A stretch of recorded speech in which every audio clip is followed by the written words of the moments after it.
The day my family suggested I should live in a shed was the day I stopped believing in unconditional love. I was sitting in my car outside Eric's house, our house, technically, trying to steady my shaking hands enough to make the call. My name is Aurora, and I had just left my husband of 6 years after finding out he'd been systematically draining our joint accounts to fund his gambling addiction. The final straw wasn't even the money. It was the way he grabbed my wrist when I confronted him, leaving bruises that would take weeks to fade. "Mom?" My voice cracked as she answered. "I need help. I left Eric. I just need somewhere to stay for a few weeks while I—" "You did what?" The sharp intake of breath told me everything I needed to know about how this conversation would go. "Aurora, you can't just leave your marriage because things got a little difficult." "A little difficult?" I laughed, but it came out more like a sob. "He took everything, Mom. The accounts are empty. I stopped myself before mentioning the bruises. She wouldn't believe that either. "Have you talked to your sister about this?" "Alana and Kent would tell you marriage takes work. They're doing so well because they stick together through everything." Of course. Alana and Kent, the golden couple, my perfectly manicured sister and her crypto-genius husband, who lived in their McMansion and posted your blessed photos on Instagram every other day. "I don't need marriage advice," I said. "I need a place to sleep tonight." "Well, your old room is Alana's home office now when she visits. And the guest room," she trailed off. I could picture her examining her manicure, the way she always did when she was about to deliver bad news. Dad's voice suddenly broke through in the background. "Is that Aurora? Put her on speaker." "Hi, Dad." "Young lady, do you have any idea what you're doing to this family's reputation? Eric called us, very concerned. He says you're being irrational." My throat tightened. Of course Eric had called them first. He always knew exactly how to play them. "Where am I supposed to go?" I asked, hating how small my voice sounded. That's when I heard Alana's voice. She must have been there for Sunday dinner. "Oh my God, Aurora, you're so dramatic. If you're that desperate, there's always that old shed behind Mom and Dad's garage. At least then you'd finally be contributing to the property value somehow." They laughed, all of them. The sound crackled through my phone's speaker like static. "That's not a bad idea," Mom chimed in, still chuckling. "It would teach you some humility. Maybe then you'd appreciate what you had with Eric." I ended the call and sat there, watching the sunset paint Eric's perfect suburban house in shades of orange and pink. Through the window, I could see him pacing, probably calling everyone we knew to tell them his version of events. How his unstable wife had abandoned him. How worried he was about my mental health. My phone buzzed. A text from my best friend Yara. "My couch is yours for as long as you need it. No questions asked." I started the car, hands steady now. Something had shifted inside me during that call. Something hard and cold and clarifying. They wanted me in a shed? Fine. But this story wasn't going to end the way they thought it would. As I pulled away from the curb, I caught a glimpse of myself in the rearview mirror. My eyes were red but dry. The woman looking back at me wasn't the same one who had made that desperate phone call 10 minutes ago. I didn't know it then, but that moment, that cruel, casual laughter about the shed, would become the foundation of something none of them saw coming. Sometimes the best revenge isn't planned. Sometimes it grows naturally, like weeds through concrete, waiting for the perfect moment to bloom. 2 years can change everything. I stood in my backyard, watching Vince adjust the mini-split AC unit on the converted shed's exterior wall. My guest house project was nearly complete. "Looking good," I called out, setting down my morning coffee on the newly built deck. "You sure about all these upgrades?" Vince wiped sweat from his forehead. "This is better equipped than some apartments I've worked on." I smiled, running my hand along the fresh cedar siding. Everything has to be perfect. My phone buzzed. Another Instagram post from Alana. Her perfectly manicured hand holding a champagne glass against the backdrop of her infinity pool. Caption: "Living our best life. Kent's latest investment doubled again. Blessed Chakcher's crypto queen." "Your sister still living the high life?" Yara appeared beside me, carrying paint samples. She'd been my rock through everything. The divorce, the rebuilding, the nights I couldn't stop crying. For now, I said, pocketing my phone. Help me pick a color for the interior? Inside the shed, guest house, the transformation was stunning. Murphy bed, compact kitchenette, bathroom with a rainfall shower head. Small but elegant. Efficient, but just uncomfortable enough. Aurora, Yara said, watching me examine the paint swatches with excessive attention. Why are you really doing this? Because. And don't give me that line about extra rental income. I set down the samples. Remember last month when Mom called? The one where she bragged about Kent's crypto success for 20 minutes? Yeah. She mentioned they're thinking of buying a vacation home, asked if I wanted to contribute so I could finally have somewhere nice to stay. I laughed, as if I couldn't afford my own vacation. My online business had taken off. Organic bath products and wellness items. Started from my kitchen table at Yara's place, now shipping nationwide.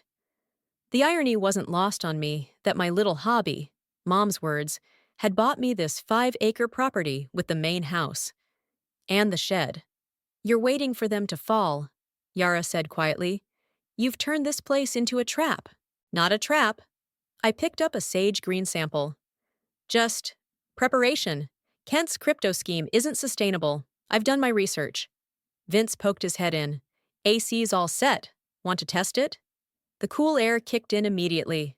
Perfect. How much do I owe you? I reached for my wallet, but Vince waved me off. Friends and family discount. He hesitated. Though I wouldn't mind taking you to dinner sometime. Before I could respond, my phone rang. Yara glanced at the screen and raised an eyebrow. Speak of the devil! Hi, Mom. Aurora, darling, have you seen the news about Kent's platform? They're calling it the future of finance. Even your father is investing now. I caught Yara's eye. She knew what I knew, that Kent's crypto operation was showing classic Ponzi scheme red flags. That's great, Mom. Hey, remember when you guys suggested I should live in a shed? Oh, honey, ancient history. Besides, look how well you're doing now. Sometimes tough love is exactly what people need. I walked to the window, looking out at my thriving garden. You're right. Sometimes people need to learn things the hard way. After hanging up, I turned to find both Yara and Vince watching me. The paint, I said, holding up the sage sample. This one, it's perfect.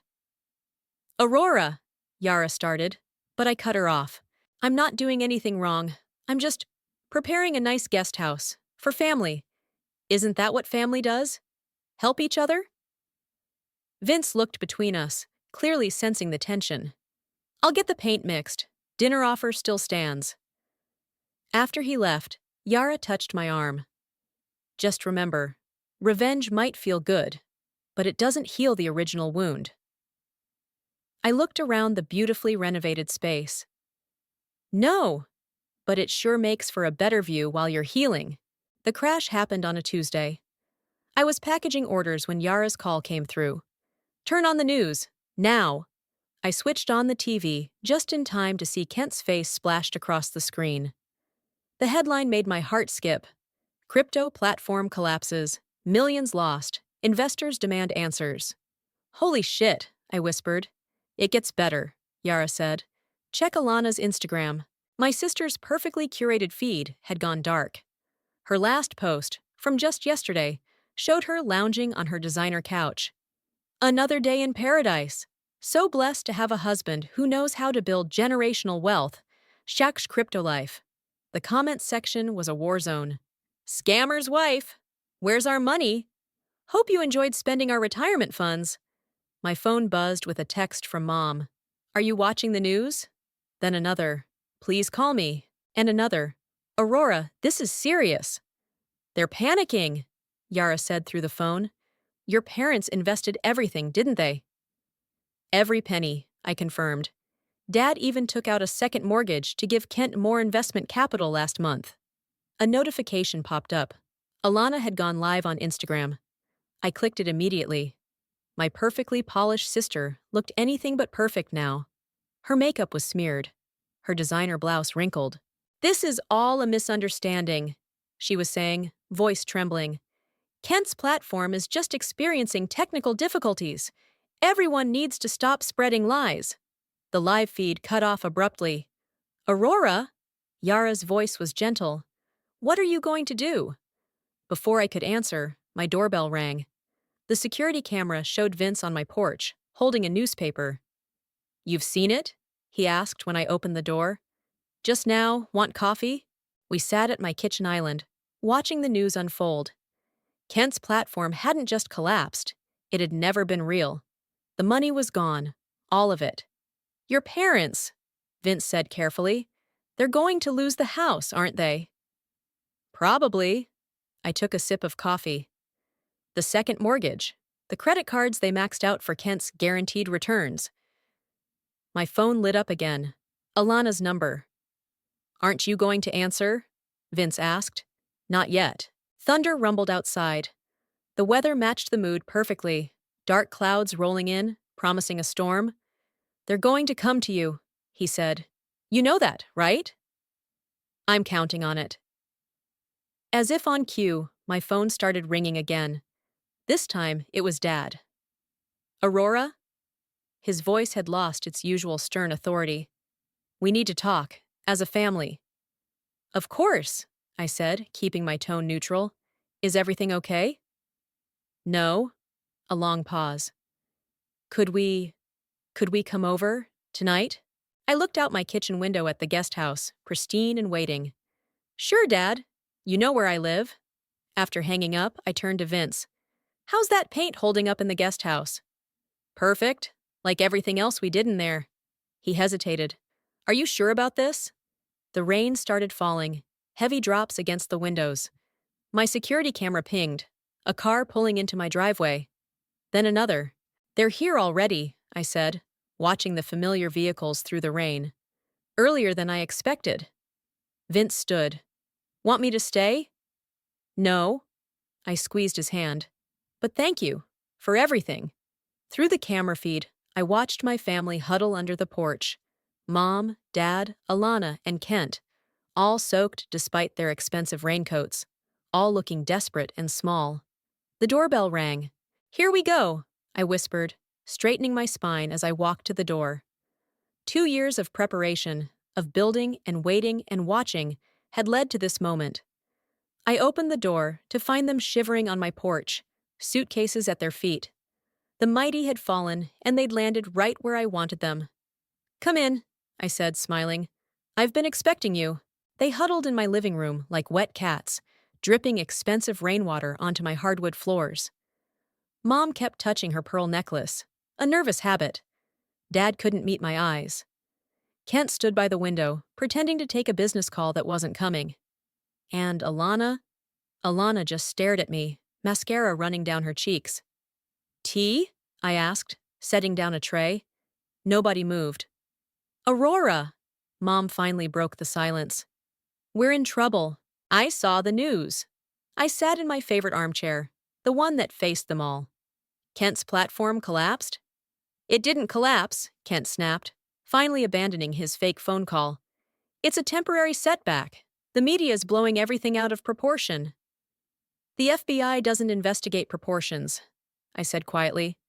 I saw that part on the news, too. Alana burst into tears. They froze our accounts, all of them. The house, the cars. Everything's being investigated. We've been staying at the Holiday Inn, Mom whispered, as if the very words burned her throat. But our cards, they stopped working this morning. I took a slow sip of tea, remembering the motel room I'd lived in after leaving Eric, the one they'd refused to help me leave. That must be difficult, I said. Difficult? Dad's voice rose. We've lost everything. Your mother and I. The house. 30 years of memories. And you're here because... Mom reached for my hand. I let her take it, feeling her expensive rings press against my skin. We're family, Aurora. Family helps family. Family helps family, I repeated, like when I needed help after Eric. The room went silent, except for the rain against the windows. That was different, Alana said quickly. You were just being dramatic about Eric. This is real. Real. I stood up, walking to my bookshelf. Like the bruises were real? Like the empty bank accounts were real? Aurora!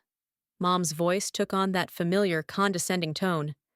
We've apologized for that. We didn't know. You didn't want to know, I corrected. But that's not important now. You need a place to stay? Just until things settle, Kent said smoothly, switching to his charming businessman voice. A few weeks at most. Once I explain everything to the investigators. You can stay, I cut him off. The relief in the room was palpable. Mom started crying. Dad's shoulders relaxed. Alana managed a weak smile. We'll pay you back, Kent promised. With interest. Once this misunderstanding is cleared up. I have conditions, I said. They nodded eagerly. Of course they did. They needed me now. First, no social media, no posts, no updates, nothing. I don't want reporters showing up here. More nodding. Second, you'll need to sign a rental agreement. Just a formality. Kent's smile faltered. A rental agreement? But we're family. Yes, I smiled. We are. And family helps family. Properly. Legally. Whatever you need, Dad said quickly, shooting Kent a warning look. Where should we put our things? The guest room? I finished my tea and stood up. Follow me. They grabbed their designer suitcases, trailing behind me like ducklings as I walked through my kitchen toward the back door. Aurora! Mom's voice wavered. Where are we going? I opened the door, gesturing to the path that led to the guest house. The rain had slowed to a drizzle, and solar lights illuminated the walkway. To your new home, I said. Don't worry, it's much nicer than a Holiday Inn. The shed? Alana's voice cracked. The guest house, I corrected. Fully renovated, very cozy. They stood frozen, staring at the small building that would become their home. Unless, I added softly, you'd prefer to find somewhere else to stay? The silence stretched. Then, Dad picked up his suitcase and started walking. The others followed, shoulders slumped, designer shoes squelching in the mud. I watched them go, remembering their laughter when they'd suggested I live in a shed. Karma, it seemed, had a sense of humor after all. This is cozy, Mom said, her voice strained as I showed them around the guest house. Her eyes darted from the Murphy bed to the mini kitchenette, desperately searching for something nice to say. The shower has excellent water pressure, I offered, opening the bathroom door. And the AC unit is brand new. Kent ran his finger along the kitchen counter. No dishwasher? There's a dish rack. I pointed to the bamboo drying rack beside the sink. Very eco-friendly. Alana sat on the edge of the Murphy bed, her designer dress wrinkled and damp. Where are the rest of the beds? It's a Murphy bed, I explained. It folds down at night. You and Kent can take that. Mom and Dad, there's a premium air mattress in the closet. An air mattress? Mom's hand flew to her pearls again. Aurora, surely you can't expect— I expect nothing, I cut in smoothly. This is what I have available. You're welcome to find other arrangements if this doesn't suit you. Dad cleared his throat. It's fine. We're grateful. The words seemed to physically pain him. Wonderful. Here's the rental agreement. I pulled the papers from my bag. Standard month-to-month lease. $800 per month. Utilities included. $800? Kent sputtered. For a shed? Guest house, I corrected. And yes, that's well below market rate for this area. Plus, I'm not asking for the standard credit check or security deposit, given your current situation. They flinched collectively. I'll need the first month's rent by Friday, I continued. You can Venmo me. Oh, wait. I snapped my fingers. Your accounts are frozen. How unfortunate. We can figure something out, Dad said quickly. Maybe sell some of your mother's jewelry. Mom's hand tightened around her necklace. I'm sure you'll work something out, I said. Now, house rules. No access to the main house without prior permission. Quiet hours are 10 p.m. to 7 a.m. No guests without approval. And absolutely no social media posts from this property. This is ridiculous, Alana burst out. We're your family, not your tenants. I turned to her slowly. Really? Because when I needed family, you all made it very clear what that meant. Remember? She can always live in the shed. Those were your exact words, weren't they? The room went silent. You're doing this to punish us, Mom whispered. No, I smiled. I'm doing exactly what you taught me family does, offering the minimum possible support while maintaining plausible deniability. I learned from the best. Kent stepped forward, his charm cranking up to maximum. Aurora, be reasonable. Once this investigation clears up, I'll be able to pay you back 10 times this amount. Why don't we discuss some sort of investment arrangement instead? Like the investment arrangement you had with Mom and Dad? I asked sweetly. The one that lost them their house? More silence. Sign the lease or leave, I said. Those are your options. One by one, they signed. Their signatures were shaky, unused to signing anything less prestigious than country club memberships. Welcome home, I said, tucking the papers away. I'll leave you to get settled. Wait, Alana called as I reached the door. What about dinner? I turned back. There's a microwave, and I believe Walmart is still open. They have a lovely selection of frozen meals. Walmart? Mom looked faint. Or you could try DoorDash, I suggested. Oh, wait, the frozen accounts. Well, I'm sure you'll figure something out. You always said I needed to learn problem-solving skills when I was struggling. Now it's your turn. I left them standing there, surrounded by their designer luggage in the tiny space. Through the window, I saw Mom sink onto the Murphy bed, her face in her hands. Walking back to my house, I felt lighter than I had in years. The shed they'd laughed about had become their refuge, and the daughter they'd dismissed had become their landlord. Sometimes karma needs a little help with her timing. A week into their stay, the cracks started showing. I was in my garden, tending to my tomatoes, when Kent emerged from the guest house, his designer shirt wrinkled from sleeping in it. Aurora, he called out, trying to sound casual. The Wi-Fi signal's pretty weak out here. Maybe I could use your home office for a few hours, just for some important calls. Important calls with whom? I asked, plucking a ripe tomato. Your lawyers? His smile tightened. Business associates. People who can help fix this situation. The signal reaches the guest house just fine for Netflix, I said. I checked the router logs. He stepped closer, lowering his voice. Listen, I know we've had our differences, but I can make this worth your while. Once everything's sorted out. Like you sorted out my parents' retirement fund? Before he could respond, Alana's voice shrieked from the guest house. Kent, the hot water's gone again. I smiled. Tankless water heater. Takes about 30 minutes to reset. Maybe coordinate your shower schedules better? Kent's facade cracked. This is beneath us, and you know it. Beneath you? I laughed. Like I was beneath you when you told everyone at Christmas dinner that my small business was cute and adorably amateur? The back door of the guest house slammed. Mom emerged, holding up her phone. Aurora, dear, the kitchen outlet isn't working. I can't charge my phone. The circuit breaker's sensitive, I said. Can't run the microwave and charge phones at the same time. There's a schedule posted on the fridge for electrical usage. A schedule? She looked horrified. For charging phones? Welcome to living within limits, Mom. Later that evening, I was reading in my living room when I heard them arguing through my security cameras. The guest house windows were open due to Kent running the AC too long and tripping the breaker again. This is your fault, Alana's voice carried clearly. You promised we'd be set for life. Keep your voice down, Kent hissed. Someone might hear. Who? Aurora? She already knows we're failures. She's loving this. If you hadn't insisted on that stupid pool renovation, don't you dare blame me. You're the one who lost everything. I heard Dad's voice join in. Both of you, quiet. The neighbors. What neighbors? Mom's voice cracked. We're in the middle of nowhere, living in our daughter's shed because you all insisted Kent was a financial genius. I turned off the camera feed and called Yara. How's the Karma show going? She asked. Better than Netflix, I replied.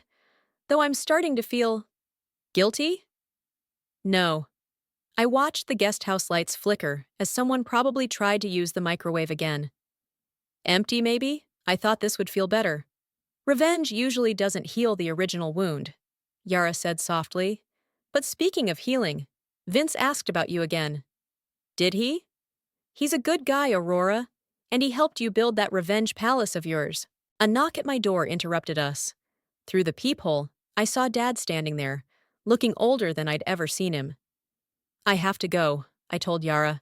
Reality show's having a live episode. I opened the door. Dad held up an old Rolex. This was your grandfather's, he said quietly. Would it cover this month's rent? The watch had been his pride and joy. He'd once told me it would go to Kent, since he was more suited to success than I was. Keep it, I said. Consider this month a grace period. Relief flooded his face, followed quickly by shame. Aurora, I know we weren't there for you when— Don't, I cut him off. We're not doing that. Not yet. He nodded, clutching the watch. As he turned to leave, I caught a glimpse of Kent and Alana through the guest house window, sitting on opposite ends of the Murphy bed, not looking at each other. The mighty had fallen. But watching them fall wasn't as satisfying as I'd imagined. It just made the old wounds ache in new ways. The breaking point came 3 weeks into their stay. I was making coffee when Mom stormed into my kitchen through the back door. The one I'd specifically said was off limits. I gave birth to you, she announced, mascara smeared under her eyes. I carried you for 9 months. I calmly poured my coffee. You're not supposed to be in here. Ah, enough! She slammed her hand on my counter. This little revenge game has gone too far. We are your parents. Now you remember that? I turned to face her. Where was this maternal instinct when Eric left me penniless? When I was sleeping in my car? That was different. You were being dramatic. I was being abused. The words exploded out of me, coffee splashing over my hand. He took everything, controlled everything, and when I finally got out, you told me to go back to him. Dad appeared in the doorway, followed by Alana and Kent. Great. Family intervention time. Aurora, Dad said in his boardroom voice, we need to discuss this situation like adults. Like adults? I laughed. Like when you adultly told everyone at church I was having a mental breakdown because I wouldn't reconcile with my abusive husband. We made mistakes. Alana stepped forward. But this is cruel. How cruel? I set down my mug before I threw it. Cruel is watching your sister post about her perfect life while you're working 3 jobs to survive. Cruel is hearing your family laugh about you living in a shed. That was a joke, Mom cried. Well, I'm laughing now. Kent cleared his throat. This is harassment, you know. We could sue for illegal eviction. Try it, I snapped. The property's legally under Vince's company. The lease you signed? All legitimate. Sue me, and you'll be out today instead of Friday. Friday? Mom's voice went shrill. What do you mean, Friday? I pulled out my phone, showing them the news article. Kent's assets are being seized, including your house, Mom and Dad. The bank's foreclosing on Friday. We're your parents, Mom whispered. We changed your diapers, fed you, clothed you. No, and then you threw me away. My voice cracked. When I needed you most, you chose your reputation over my safety. You chose Alana's perfect marriage story over my truth. You chose Kent's pyramid scheme over my legitimate business. It wasn't a pyramid scheme, Kent shouted. No, tell that to the FBI agents who interviewed me yesterday. The room went silent. You, Kent's face went pale. You talked to the FBI? They had questions about certain family investments. I told them everything I knew. I smiled. Family helps family, right? You vindictive bitch, Alana spat. Careful, I warned. Your lease has a behavior clause, and it's raining outside. Mom started crying. Real tears this time, not the manipulative ones I'd grown up with. Where are we supposed to go? Not my problem. Just like my problems were never yours. Aurora, Dad tried one last time. We're sorry, truly. We should have believed you about Eric. We should have helped. You're not sorry you hurt me, I said quietly. You're sorry you need me. There's a difference. I walked to the back door and held it open. Friday, have your things out by noon. And next time you want to stage a confrontation in my kitchen, remember, I have security cameras everywhere, including footage of Kent discussing how to hide assets last week. They filed out silently, defeated. As they walked back to the guest house, I heard Alana start crying. I closed the door and leaned against it, shaking. My phone buzzed. A text from Vince. Want company? I make a mean stress relief pasta. Before I could reply, another text came through. This one from Yara. Just checking on you. Remember, you're not them. You're better than them, and you're not alone. I looked out at the guest house, where my family huddled in the home they'd once mockingly suggested for me. The revenge felt complete, but the victory felt hollow.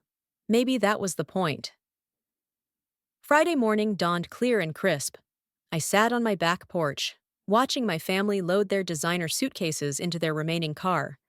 The old Honda mom had kept from her teaching days, deemed too shabby for their driveway until it was all they had left. Vince appeared with 2 coffee cups, handing me one. Need moral support? Just witness protection, I said, taking a sip, in case they try to claim squatters' rights. We watched as Kent struggled with a suitcase's wheels in the gravel. His tailored suit, once pristine, had a coffee stain on the sleeve. Alana wasn't even trying to help, just sitting in the car with oversized sunglasses hiding her face. Mom approached the porch, clutching her pearls. This is really it? You're really making us leave? The lease was clear, I said, and I heard there's a nice extended stay motel off the highway. Aurora, she hesitated. I've been thinking about what you said, about Eric, about how we failed you. Don't. I stood up. Don't try to fix this now just because you need something. I'm not. She looked down at her pearls. I want you to have these. They were your grandmother's, and Keep them, I said. Sell them. You'll need the money more than I need the memories. Dad appeared behind her, gray-faced and tired. The FBI called again this morning. They want me to testify against Kent. Smart choice, Vince commented. Cooperation looks good to judges. Kent slammed the trunk shut. We're ready, he called out, not meeting anyone's eyes. I walked down to the guest house for one final check. Everything was clean. They'd at least done that much.